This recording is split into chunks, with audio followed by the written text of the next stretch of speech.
Good morning. Good morning. सुप्रभात। सुप्रभात। जोहार। जोहार। कैसे हैं आप लोग? ठीक है। Yes sir.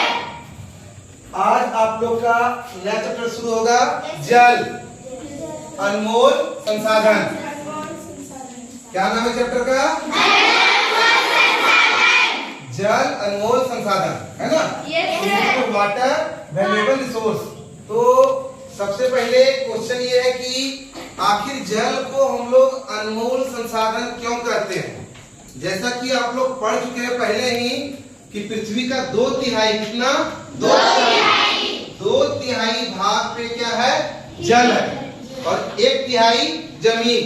इसके बावजूद हमें जल का संकट होता है, जल की कमी महसूस होती है, पीने का पानी का कमी, नहाने का पानी का कमी, यानी कि गर्मी आया और पानी का किल्लत शुरू हो गया, पानी का कमी शुरू हो गया। तो जब 2/3 भाग जल है, फिर जल का कमी कैसे हो गया? क्या कारण है इसका? तो जानते हैं आखिर पेयजल, पीने वाला पानी का कमी क्यों है? एक ही प्रतिशत है। 1% पानी है, 2% बर्फ में है, ठीक है। और कोई? काफी सारी संख्या बढ़ती जा रही है, जनसंख्या बढ़ता जा रहा है, पॉपुलेशन, यस सर। ये भी कारण है। चलिए हम बताते हैं। असल में जो 2/3 जल है उसमें 97% कितना? 97%। ये क्या है आपका? समुद्री जल है। और समुद्र का जल कैसा होता है? खारा मतलब नमकीन। अब नमकीन पानी पी पाइएगा? नहीं पी पाइएगा। उसके बाद बचा 3%। 3% में से 2% हिम के रूप में, यानी कि बर्फ के रूप में जमा हुआ है पहाड़ों में, है ना? और 1% जो है वह पेयजल है, पीने के लायक पानी है। तो समझ गए आप? 97% जल जो है वो खारा पानी है, नमकीन पानी है, और 1% जो आपका है वो पीने के लायक है, बाकी 2% जो है हिम, यानी कि बर्फ है। समझ रहे हो बात को? कहने का मतलब ये हुआ कि 1% पानी पीने के लायक है और जनसंख्या दिन ब दिन बढ़ता ही जा रहा है। और भारत हमारा जो देश है, यहाँ पे जनसंख्या कम है क्या?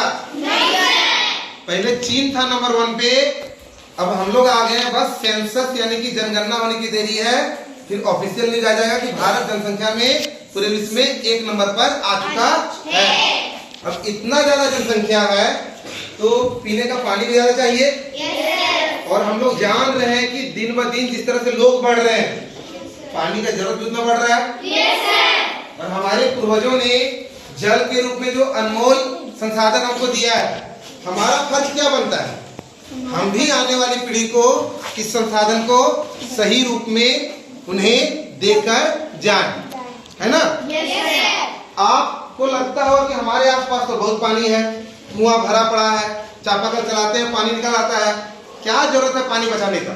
लेकिन जरा सोच के देखिए कि अगर पानी नहीं रहा तो क्या होगा? कैसे हम नहाएंगे, कैसे हम खाएंगे, है ना? कैसे क्या हम पिएंगे? ये सारा कपड़ा किससे धोएंगे? नहाएंगे कैसे? तो अगर जल नहीं रहेगा तब तो हम बात कर रहे हैं कि अगर जल नहीं रहा तो क्या दिक्कत होगा, क्या परेशानी होगी? आप सोचिए, जो लोग रहते हैं मरुस्थल में, जहाँ पे पानी की कमी है, चारों ओर बालू ही बालू है, वहाँ के लोगों को कितना दिक्कत होता है पानी का। तो ये अगर आपके जहन में आ जाए, दिमाग में आ जाए कि पानी नहीं रहने पे क्या क्या दिक्कत हो सकता है, न हम ठीक से नहा पाएंगे, न खा पाएंगे, न पानी पी पाएंगे, कुछ भी काम ठीक से नहीं हो पाएगा, घर साफ नहीं होगा, खेती बाड़ी नहीं हो पाएगा। हर काम में तो हमें पानी चाहिए, हर एक काम में पानी चाहिए। आप लोग जान ही रहे हैं, वायु में से ऑक्सीजन, जल और भोजन, ये 3 चीज बहुत ही महत्वपूर्ण है हमारे जिंदगी के लिए। इसके बिना जीना संभव है क्या? इसलिए हमें जल को बचाना है। कुछ स्लोगन सुने होंगे आप लोग से एक बार क्या किए थे? तख्ती पे लिखवा के और पूरा महामारी घूमे थे, याद है?